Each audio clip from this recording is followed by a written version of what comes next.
So, you want a generator, or you're thinking about one, but you're not sure which one to get, or pretty much you don't know anything about them. You just know you're sick of your power going out during hurricanes and you want to do something about it. Well, I'm going to try to help you out. So we just went through, I'm about 200 miles east of New Orleans, and we just went through like 3 days of the outer bands. Just a lot of rain, wind, lightning. Wasn't too bad, but we went through Sally, and we were out of power for 4 days, I think.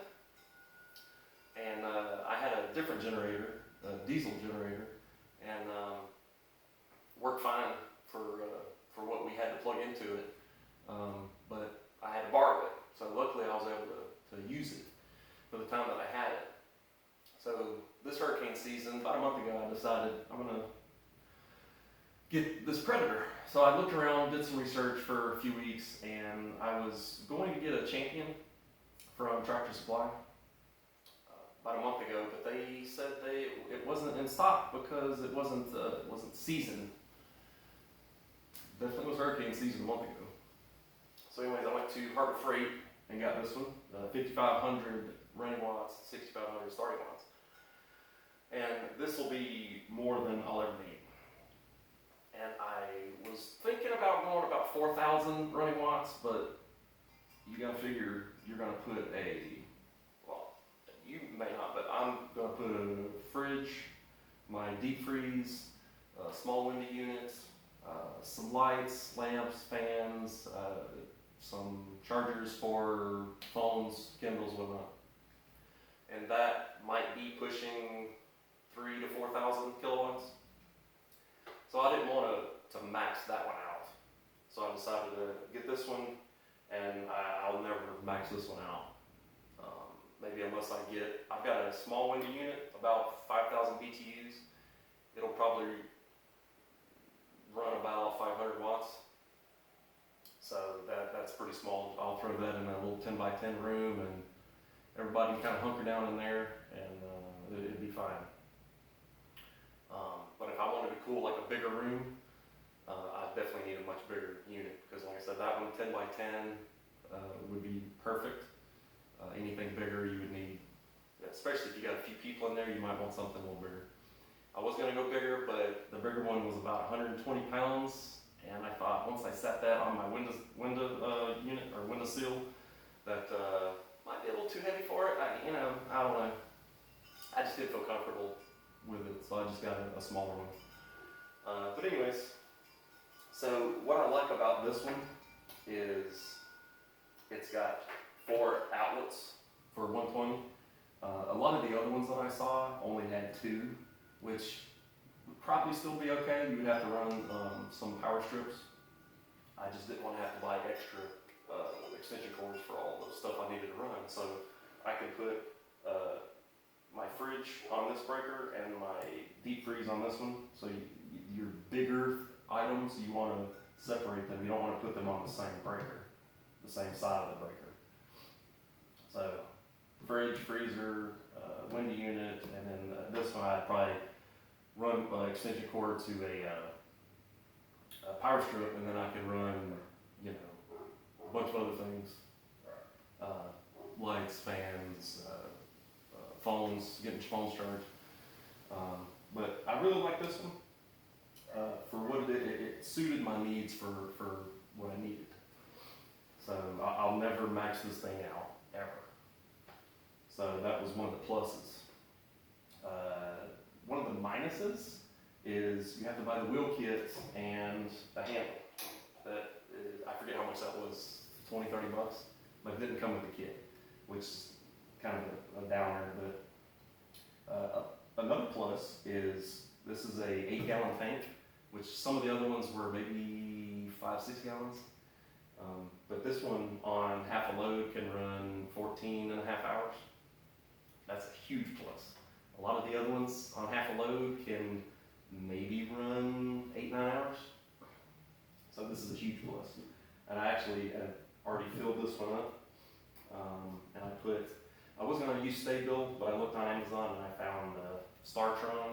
I don't know if you can see it, but I used the starter trun, and this will supposedly keep gas good for up to 2 years. So that's a huge plus. So I've got 4 gallons of, I've got 4 cans of 5 gallons apiece. So I put that in there and it's good for 2 years. But I'll probably use it in my lawnmower, or hopefully not this. But if we do, or even if I don't, it's good for 2 years. So, but like I said, I haven't used it yet, so I can't really talk on reliability. But if you use non-ethanol gas and a fuel stabilizer, you can't really go wrong. But like I said earlier, if you're wondering how big you should go, there's tons of websites. You can go online, Google, how big of a generator do I need, and you can actually plug in the things that you would want plugged into your generator. You can plug those items in a fridge, freezer. You may want maybe coffee maker. I think starting watts to even start that up is like 1,500. But once it's going, it's like 500 watts. So you don't have to keep the fridge and freezer plugged in the whole time. You can unplug those for a couple hours, plug in your coffee maker in the morning, plug in your fan, your window unit, and that definitely is something you want to run all night. Your window unit, probably fridge. If you have a deep freeze, definitely those 3 things. Go to sleep, and this thing will run all night. As long as you have half a load or less, it'll run all night. So that was a huge plus. Definitely don't want to have to wake up middle of the night and refill it. So that was kind of the reason why I went with this one. But over in the corner, I've got, like I said, got a bunch of gas. It's all been fuel treated. The window units, 4 extension cords, pretty much good to go. So I've done this song and dance before, so I kind of know what I needed to buy. But if you're unsure, always go bigger. So if you, for instance, say you wanted a 4,000 kilowatt running watts instead of 5,500, it's cheaper, but you got to think, what am I going to put on it? Fridge, freezer, window units seems to be the par for the course. Seems to be what everybody tends to put on it, because you want to keep your food cold, you want to stay cold. So those are the big things. So over here, where I'm at, I have a grinder pump, which that sucks because can't flush the toilet, or else that grinder pump will fill up and it won't grind it down. So I thought about getting an electrician out here to get the line, or get it squared away to where I can plug in an extension cord from here to my grinder pump and be able to flush the toilet. But just to get them to come out and do that, it was an absurd amount of money. So we'll use the 5-gallon bucket method instead of the grinder pump. So save some money, and my 5-gallon bucket gets some use. So, wife and kids don't really like doing that method, but hey, it doesn't bother me. I grew up using the bathroom in the woods, so hey, using a bucket, man, I'm hot cotton. So hopefully this helps you out a little bit. Like I said, I got this one from Harbor Freight. I think it was $5.89, which is cheap for 6,500 starting watts. That's cheap. Plus, you got to figure the wheel kit. That's another 30 or 40. So I mean, you're in it for probably $650. But I mean, there's used ones out there that aren't a 6,500 starting watt that they're selling for $700 that they used for a year or 2. It's crazy. So they hold their value. You may keep it for a couple of years, sell it, and get your money back. So it's better to have it and not need it than need it and not have it. But I can make another video once I start it up. I can plug in a few things to it. It does have a 240 volt over here, so you can plug in washer, dryer, anything that's on 240. But you got to look at what it would take to run it. So like I said, there's things online.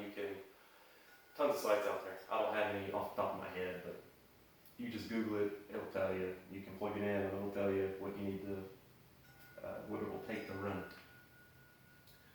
But so far, I don't really know about the reliability, like I said, but the tons of videos I watched, Predator's a good brand, Champion's a good brand. That's kind of the two local, especially the big box stores. I think they had Champions, but they were smaller. So maybe you're just using it for your RV. I mean, 4,000 watts, kilowatts would be perfect for an RV. Probably overkill. Honda makes some that are 1,000. So I mean, I think a lot of people use those because they're quiet. I think they're 68 decibels from 23 feet, and this one's probably pushing 80, I think, 82 maybe, I can't remember. So starting out, you want to, once you put gas in it and crank it up, it's got to run for 3 hours. It doesn't have to be 3 hours in a row. You can split it up if you want, but it's got to run 3 hours on not a heavy load. So the manual didn't specify that, what a heavy load meant, but I figure you could plug in a wind unit if you wanted. You can plug in, get an extension cord to a power strip, plug in a few phones or something, let it run outside for an hour, once a week or something, so you don't irritate your neighbors. Then you'd be good to go. Well, I think that's it. Well, hopefully I've sort of pointed you to the right direction on, if you were on the fence, maybe definitely go look online, go to Harbor Freight, Tractor Supply. Those are some good ones. I noticed Lowe's, Home Depot, they didn't really have as many, but I used their, I think it was Savings Cash for like a year. So, I mean, that's totally worth it if you don't have the $700. If you don't want to spend that much, all at once, you can do that. Or I think it's 10% off if you use their card. But everything I've read is good reviews on this one. Some of the bad ones was a little on the loud side, but if you've never cranked up a generator, then it's pretty loud. You can hear it from around the corner. So, but hey, better to have it. I'd rather have it and hear this thing singing than hear my neighbor have it and him inside, watching his TV with his rabbit ears, which get you some rabbit ears. At least you can watch some of the weather. If you're not on your phone, maybe there's some cartoons for the kids or whatever, keep them occupied. So, but anyways, hopefully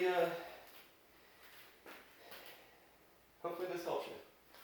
So, thanks for watching. We'll see you next time.